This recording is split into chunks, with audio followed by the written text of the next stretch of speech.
Okay, so we have that prior, the AI age. What will be more important from all these, let's say, factors of economics? The most important could be labor. And this is the situation.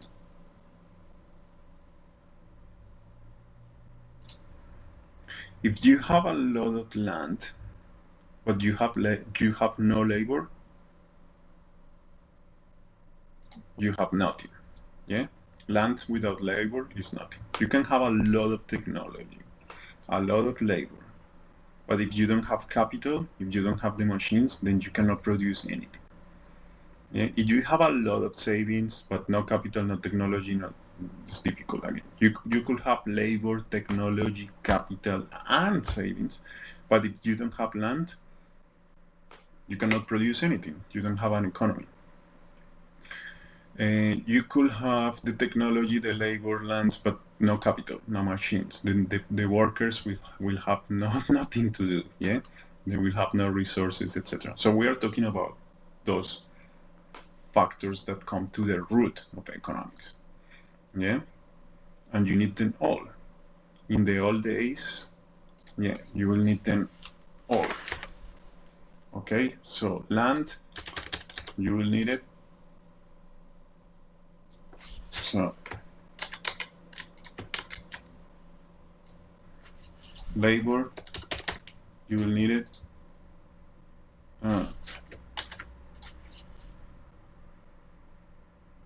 Let's say savings. Yeah, doesn't look that good. Savings, you will need some savings, but not as much. Capital, you will need a lot. And sorry, I'm getting in. This is my first lecture in this way. And technology, you could have just a little bit, is fine, because you can always compensate with more machines and more labor when you have lesser technology. But land is still being important. In the age of AI, now this is the crazy thing.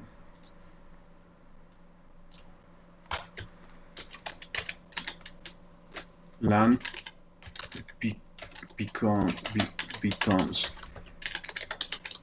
so okay, how to put it? Land, oh no, technology allows land to be, that's the so efficient that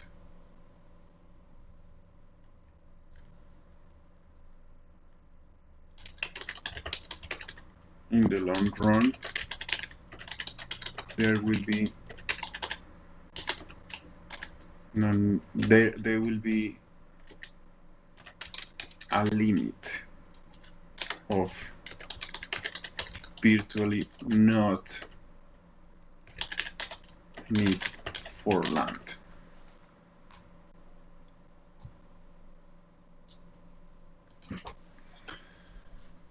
You could have a small place of land and virtually build a superstructure to the sky that will occupy physically more space than a country.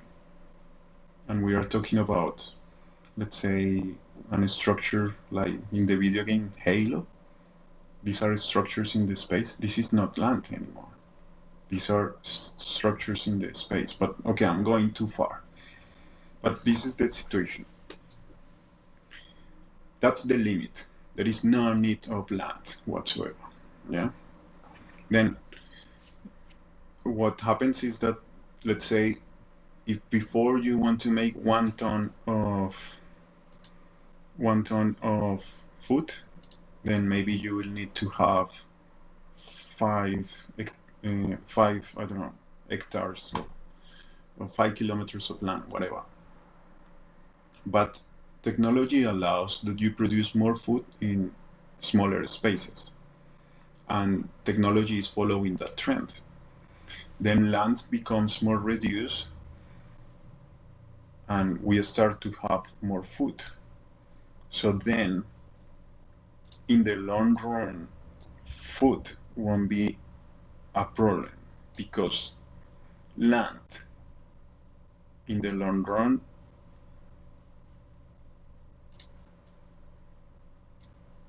let's say, let's put it here. Okay.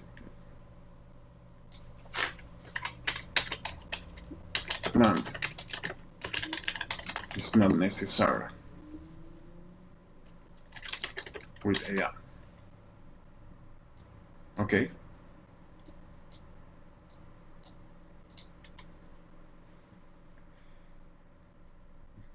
Then energy. This is the easy one.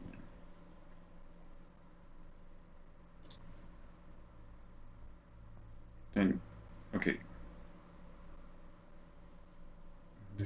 Let's try to make it more orderly.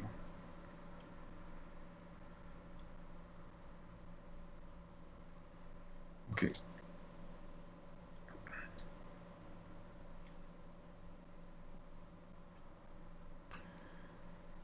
Okay, you know what is this going? Labor will be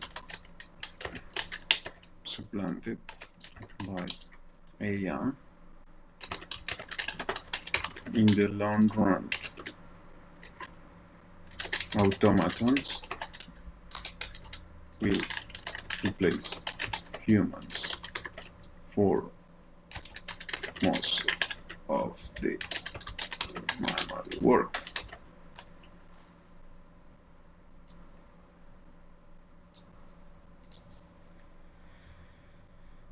So then we have that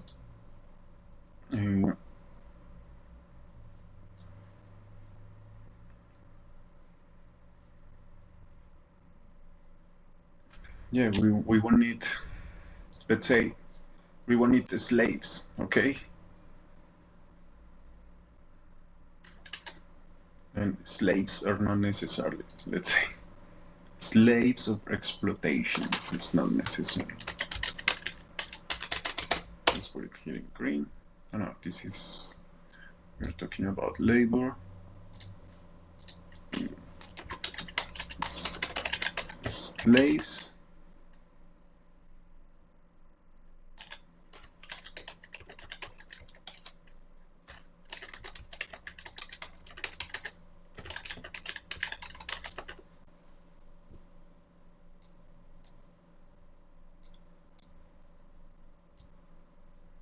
Yeah, we are talking about labor allowing the elimination of labor by AI will be the allowance, let's say, for humans to have more freedoms. Yeah. Then, okay. Then energy. Then, okay. Okay, so I forgot here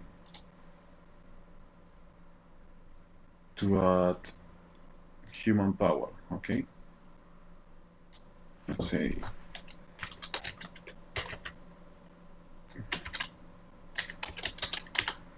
human labor, whatever.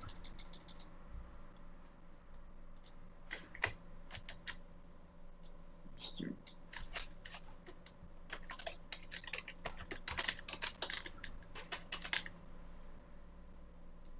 human labor. Because this system in Europe, let's say, they used to exploit the Germans after First World War, and after Second World War, yeah, well, the Third World War was always exploited, and then we have that even China becomes the factory of the war, etc. Yeah. So then we have here human labor, but then this is not necessarily anymore with AI. So we are entering in an age in which we have to take decisions. Yeah.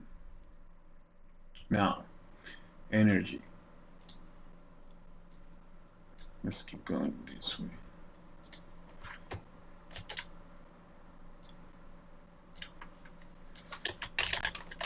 Energy will become infinite.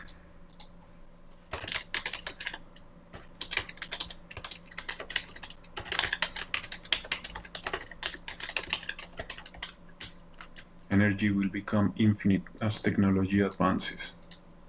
Okay?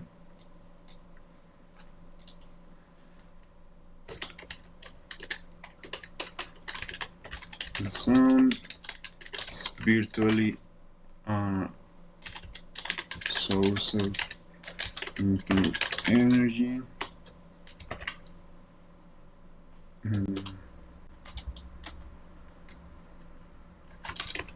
Wind.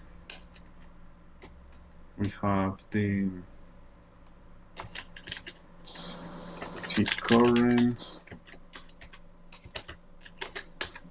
It's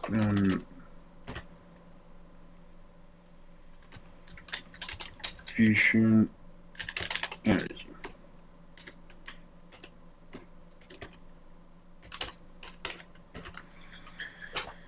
Fusion energy is just mind-blowing. But okay. Fusion and fission. So we will have that. We technically in the future, we are close to create, technically transform every single piece of matter into plasma and use that plasma for pure energy. Then energy becomes infinite. Okay? So what does it mean? That we won't need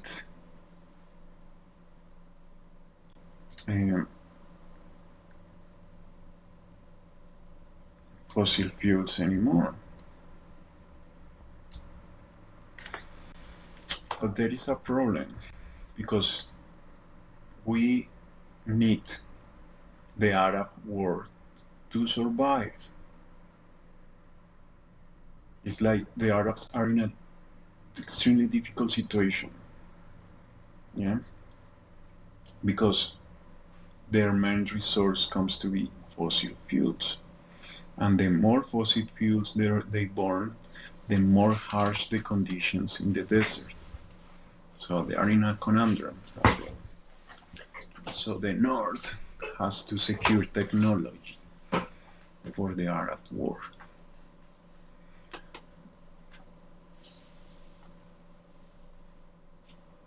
So then we have something like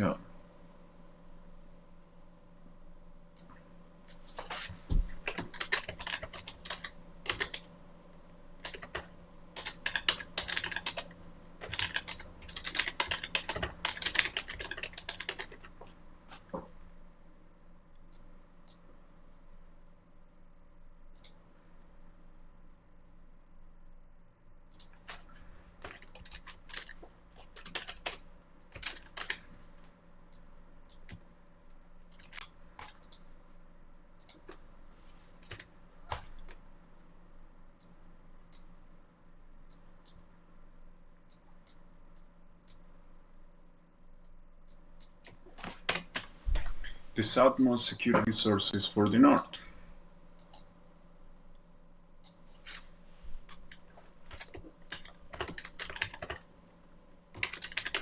The North must secure technology for the Arab world.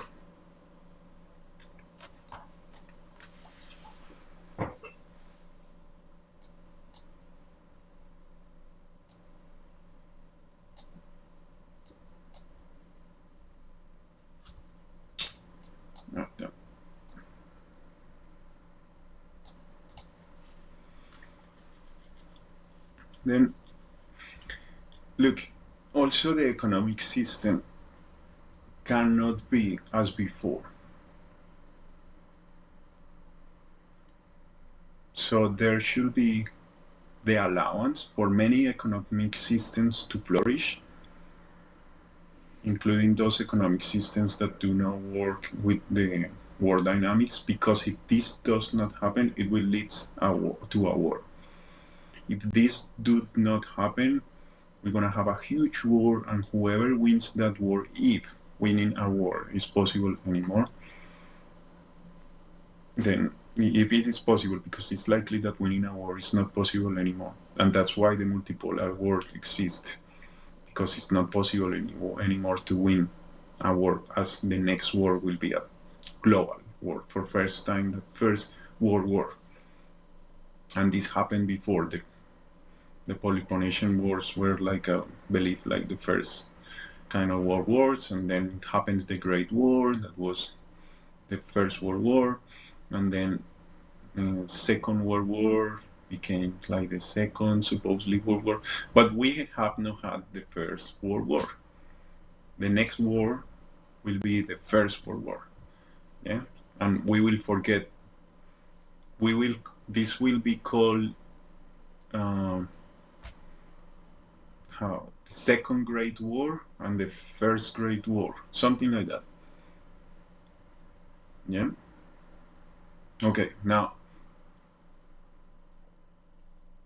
people think that a huge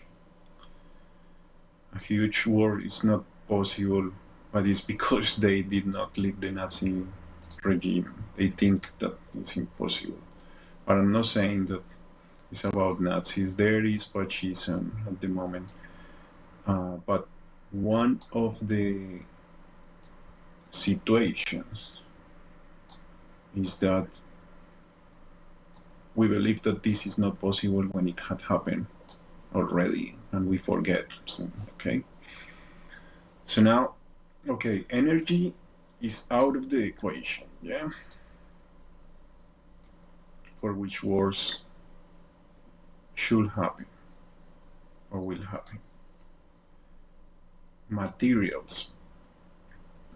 Here it comes the logic, okay? So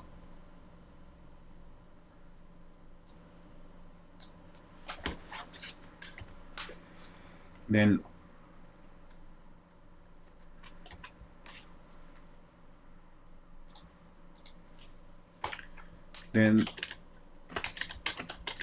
the main problem of capitalism becomes not the production of goods, but the consumption of goods. This relates to the tragedy of the creation of machines only dedicated to consume.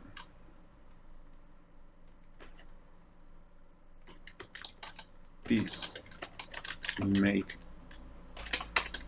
not a GDP, not a GDP economy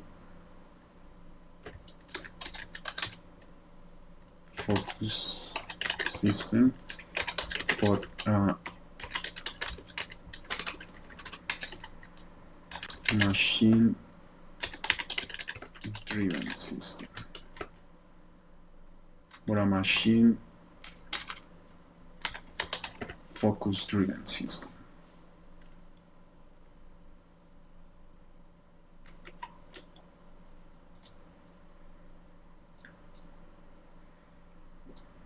What does it mean? That once the AI takes 51% of the economy, all humans we're gonna be screwed forever. This is one of the tipping points.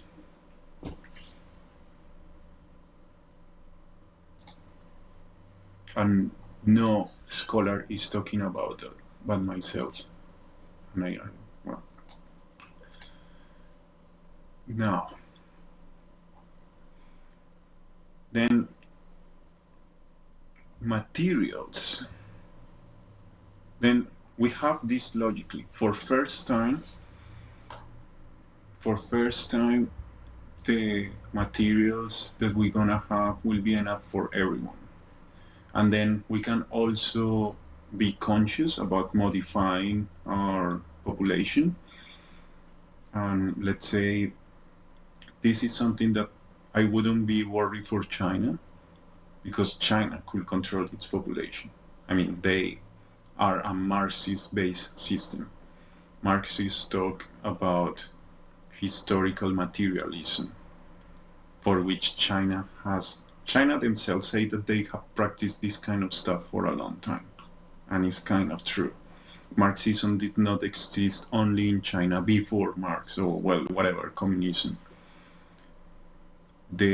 According with Enrique Dussel, there were already kind of communist societies in which things, or socialist societies in which things will be centralized and shared. And this was recollected by the Jesuits, who perhaps will find that the Aztecs will have between 300 to 350 jobs, and the jobs were centralized. The jobs will kind of dictated what jobs exist, what jobs do not exist. When the Jesuits took that to Europe, Marx had access to it. Remember that the Spanish eliminate every single source of the information of the Aztecs. So we have that the Spanish tried to hide South America. So it was not the discovery of America, but the covering of America. It's because the Spanish didn't want other countries to know about America. But still, a few years later, other countries found that they were not going to the Indias, but to America. So then the Spanish tried to hide all the sources of religion and governance. So they burned every single text of the Aztecs to present the Aztecs as no humans, not civilized, not technologically advanced, as a civilization that will not have writing or maths, etc. No astrology. They were more advanced in astrology than the Spanish themselves. But we have this problem in which you have two blacksmiths competing with each other to build the best tool system, or doing the more efficient work that is possible. And if one blacksmith kills the other one, it wins the competence of who built the best whatever they are building. Yeah, and that's a problem, because we are not competing based on consciousness, we are competing based on fear. Yeah, and then it's possible that simply the more skilled blacksmith is killed, just as happened, as we believe, were the from our universalist Eurocentric view, as we believe that were the democracy of the Greeks more advanced, but still democracy died for a long time. Yeah, and then we have that the Ottomans, once they conquer Greece, they were like, no, Socrates, he's like corrupting the soul of the youth, and he must die, whatever. Now, we find that, the Jesuits went to the Aztecs, and they collect these texts, the texts, and the texts that collect the Jesuits were sent to Germany. I don't know if these were German Jesuits, but it seems to be that Bartolomé de las Casas recopilate this information, and these could be Spanish Jesuits who hide the script, the text, and given to the Germans. So apparently Marx had access to these texts. There are texts in Russian that has not been translated to the date of Marx, and the Jesuits, I don't know if they have this knowledge, but apparently that's what Dussel says, and it fits the description of also the Nazis burning most of the text that were left from the Aztecs. So we know that only a few scrolls survived in Europe after the Second World War because the Nazis burned most of the text, but these texts were already collected by the Jesuits, from which Marx might have taken the idea of communism. Might have. Okay, now going back to the situation here. So we have that for first time in history, we have enough materials for every single human to live comfortably. Yeah.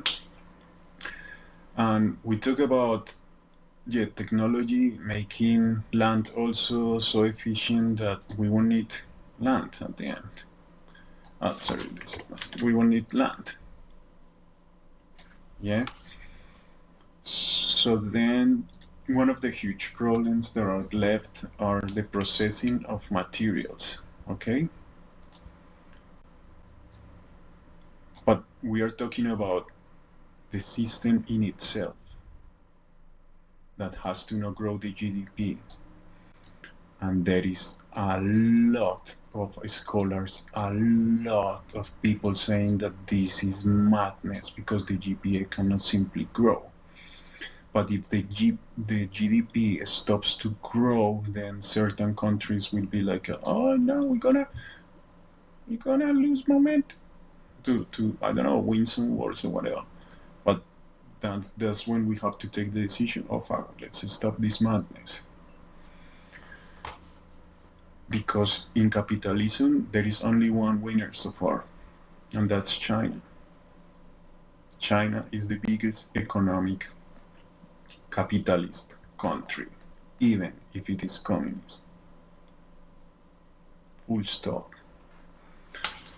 So if you look on internet, the GDP of China, how big it is and so on, China is not creating as much debt as United States can create. But China is being more productive than United States, GDP-wise. So it means that United States is still controlling most of the economic system, yet it's not the most productive economy.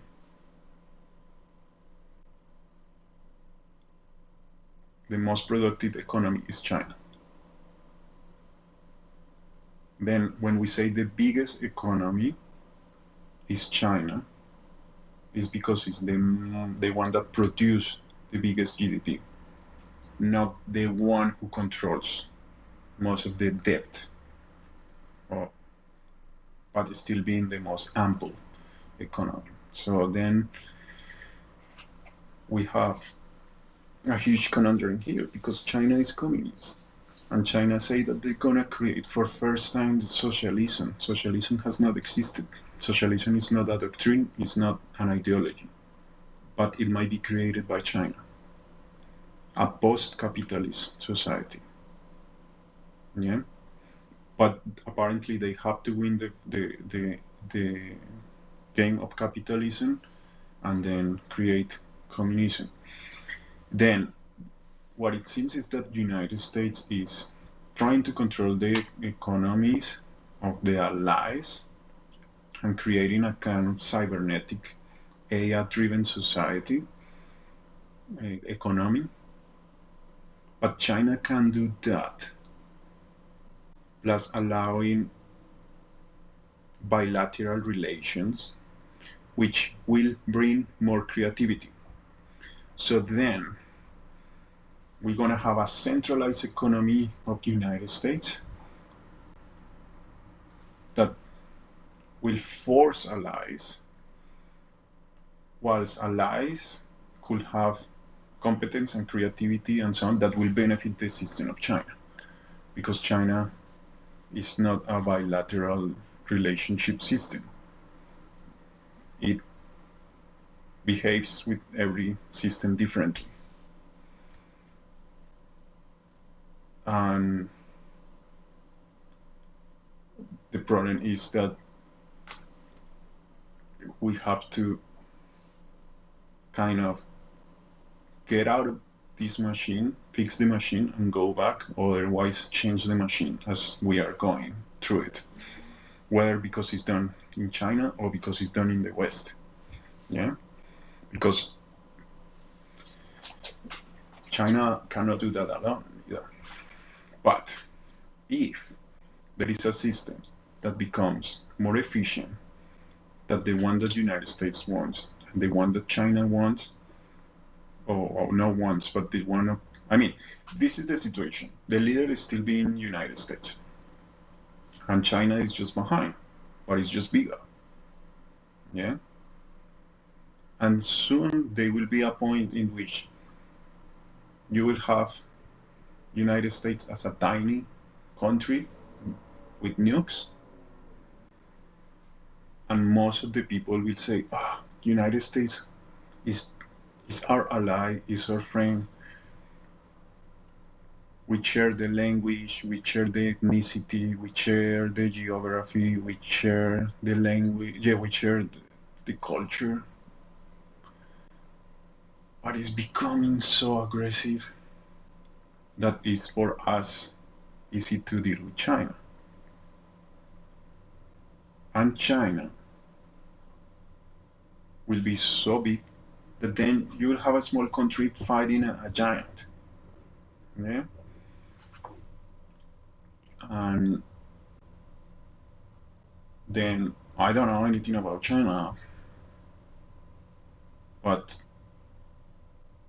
I'm talking from the West, and I'm super biased of China. And it's the first time in history in which, let's say, the West is having influence from China. And this means that we can see videos in YouTube, video games from China, movies, songs. Yeah, and it's not only the product of you take this kind of plastic dog, the yellow plastic dog that says made in China. No, it's more like now we're having real influence. Yeah, China is making news every day. Whatever China says in the UN is important now. Okay, and now the West is awakening to this thing. Oh shit, China has better infrastructure than the United States. China, it's having many things. Then United States is having one strategy. China is having many strategies, because under Marxist ideology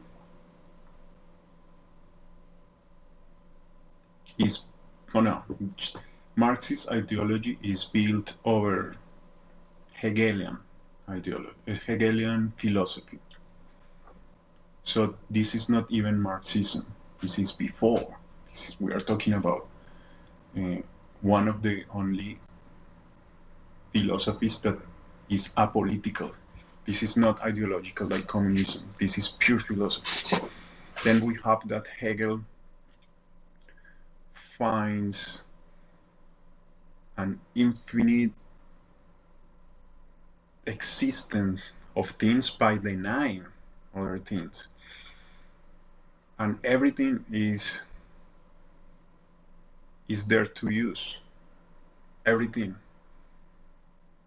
for which, let's say, let's say as humans we could use, etc. Ideologically, we choose to deny certain things, and then we take that to create our reality. Hegel, like Spinoza, who was a Jewish guy who said like God is everything and God is infinite, and we have the spectrum of circle that is everything, and these are tools, and these are objects, and these are possibilities. Yeah. So, and every single thing exists because if we deny the others, yeah, we we could find that things exist.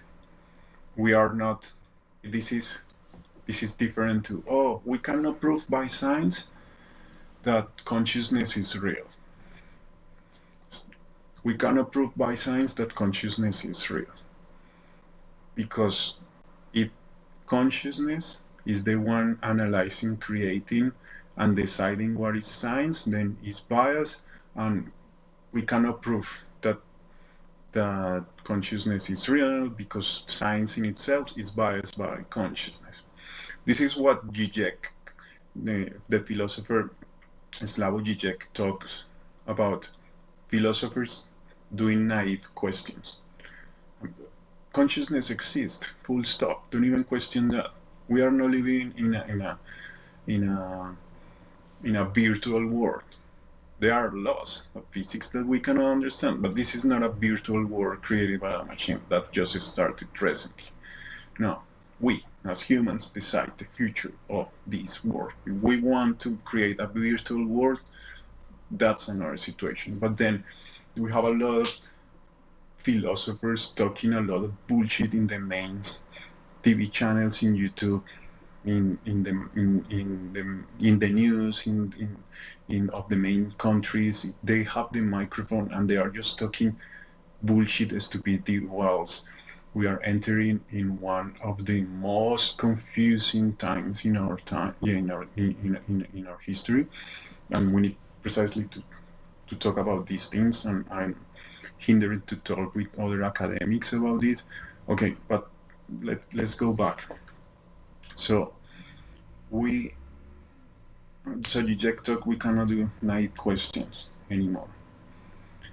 And China has a huge toolkit to do anything. But China is a very strict system, very narrow in, as a conservative, let's say if you want to change quickly, the CCP is technically impossible. The CCP cannot easily change itself, but the CCP can easily change everything else, something like that. Because the CCP might not be a conscious body or system. It will be more like an unconscious driven system, because it's still being created by the militarization. So the problem is that through history, history will tell us, okay, then there is another war against systems, and then the clash creates a new system, and that's it. Another situation is that we have a global enlightenment, consciousness event, because the West is helping the CCP, being the CCP more conservative. They are less likely to be as aggressive as the West. And it's just very impressive that you have Xi Jinping saying, okay, what is human rights? Let's talk about what is human rights. And then the West don't attend the call. And they say like, okay, what's humanity? Let's define it. And then the West don't attend the call, and we are denying the other. And by denying the other, we reassert that it exists, and that's the foundation of Hegelian thought. But it's precisely also instead to recognize the otherness, to accept that the other is make us one, then we can modify ourselves. Yeah, because we are sharing the same world. But then the problem is that some people call this the globalist and blah blah blah. Now we're gonna go into more complex stuff, because it is a multipolar world, but it's at the same time not globalist, that's one hegemon dominated, but it is one planet for every single human.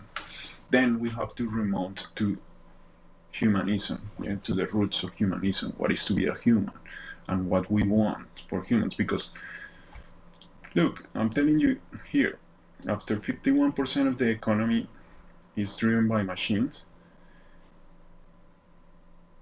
we're gonna have more intelligent machines than humans driving everything, and then humanity will perish. Then we have to do this with consciousness. Then here comes the magic.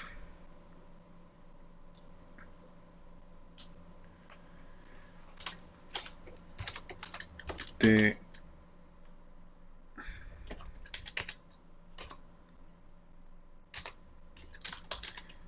conscious mind should prime over the material world. So consciousness over the biological and material.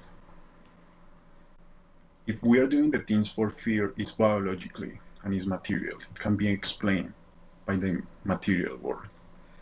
Okay? And this is the revolution of the soul. This is the Enlightenment. This is the miracle.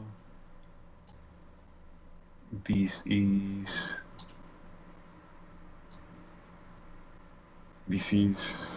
technically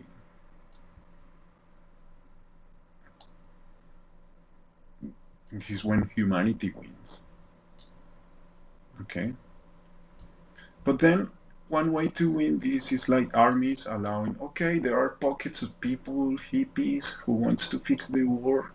We don't have to enslave them. We don't have to attack them. Let them do the best they can, even if they shout to us words whilst they do it. Yeah, we are mighty. We don't have to deal with these pacifists. So let's not be afraid of them, because actually we might survive as humans. They solve that fucking problem quickly. Okay? Then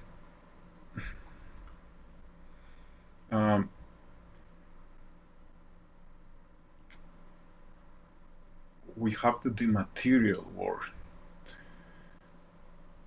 The consumption and the growing of the GDP comes out because we are conscious. Yeah? It's like when you are angry, you act mechanically. But if you are conscious and then you know, I'm just angry, well, I'm not gonna do what angry people do. I'm not gonna act in this way. Yeah. Or I could control that anger. I look angry whilst I'm not angry. So the other person gonna acknowledge that I'm angry. As soon as he acknowledges, I'm not gonna attack, I'm just gonna back. Because I don't want to attack the other and I don't want the other to attack me or whatever. Yeah. So then capital, resources, machine, this is the same thing.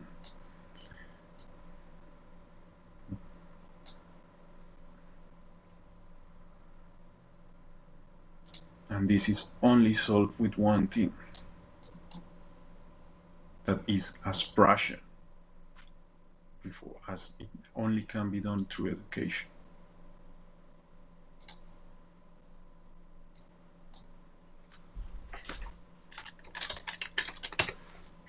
And this is, again, every single scholar talk about that and so on. It's like education is the answer, education. Well, I tell you, this is about a program that can be created. I can go in another video in how that would look like. But that's the situation. We are talking about educating people to be more conscious. We are talking about creating an 80-20. This is the market, 80-20, just as Google used that formula that much. 80% of the population educated, 20% of the population not having the need for it. Yeah. And then we create something close to the utopia.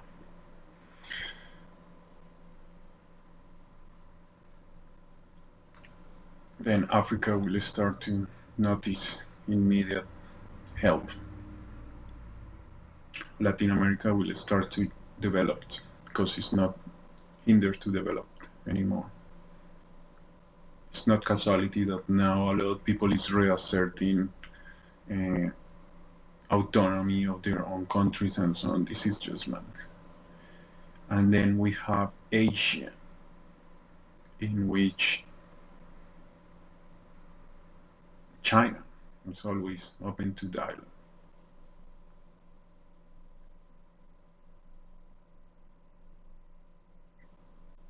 China, I don't know much about China, but from my experience, they have been kind of wise. From my personal experience, let's call it multilateral relationships. Yeah. Whilst I see the West trying to explode my foolish person for not having education.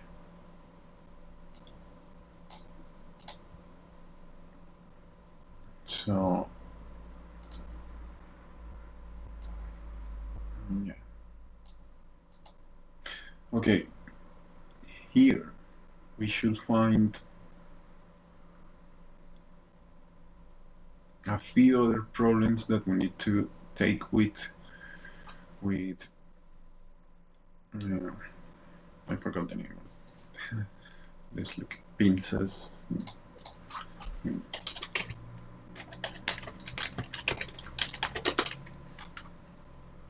With tweezers. Tweezers. Okay. Tweezers. Okay, we need to find a few other problems that we're gonna take with tweezers. Another huge talk about this can be done about why decentralization is important.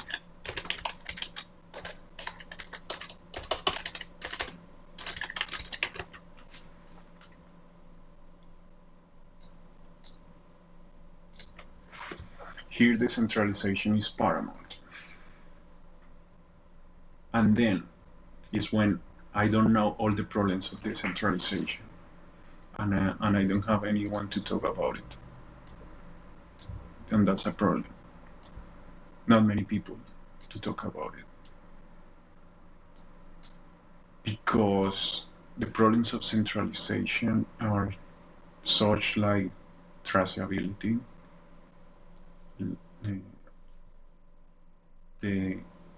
the problem if people want it, not want it. I mean, no, if you don't have a population that is educated on how the fucking system works, how the hell they gonna trust the system?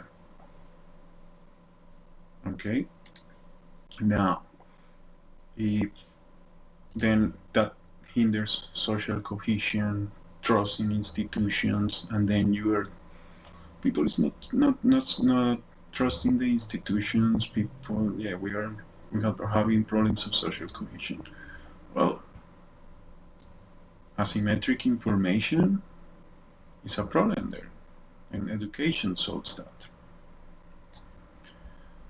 But then if there is education, yeah, and other things fall apart.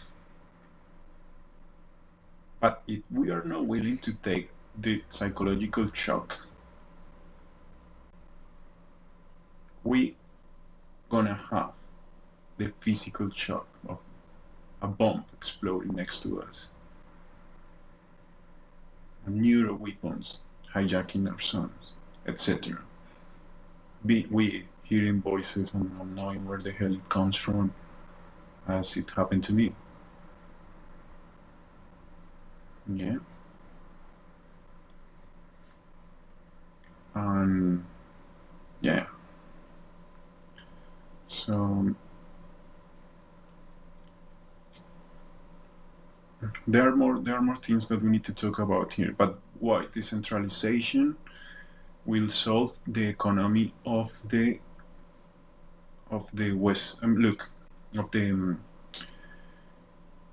Arab world. Okay, there is no doubt of that, because the Arab world cannot rely on one system. Full stop. The Arab world needs to have many flowers blooming. And this is part of the technology. It's not, this is part of this.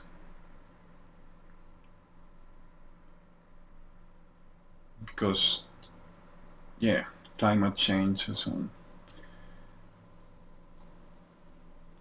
The problem, again, okay, it's becoming too long, this video, but look, the West has relied its civilization in a source of energy that is not efficient anymore, that is limited, and that is warming up the planet.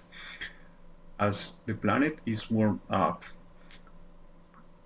to extract this energy, the gasoline and petrol, becomes more expensive, because to extract the petrol, you will need to secure, by means of machines that require petrol, the extraction of petrol,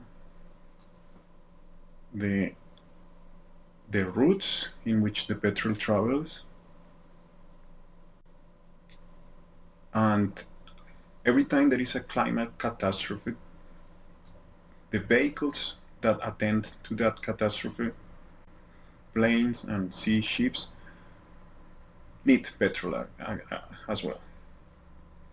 So the West has created a kind of cancer-like system, because not for capitalism itself, that in itself behaves like a cancer, but is because the energy in itself is the petrol, who needs petrol for extracting petrol and to secure the petrol in its petrol, and the petrol exacerbates climate change that create catastrophes that only can be attended by consuming more petrol and then creating more catastrophes. China broke away of this already. China broke away from this already. They are having petrol just because it's cheap, because they can get cheap petrol from Russia. Now,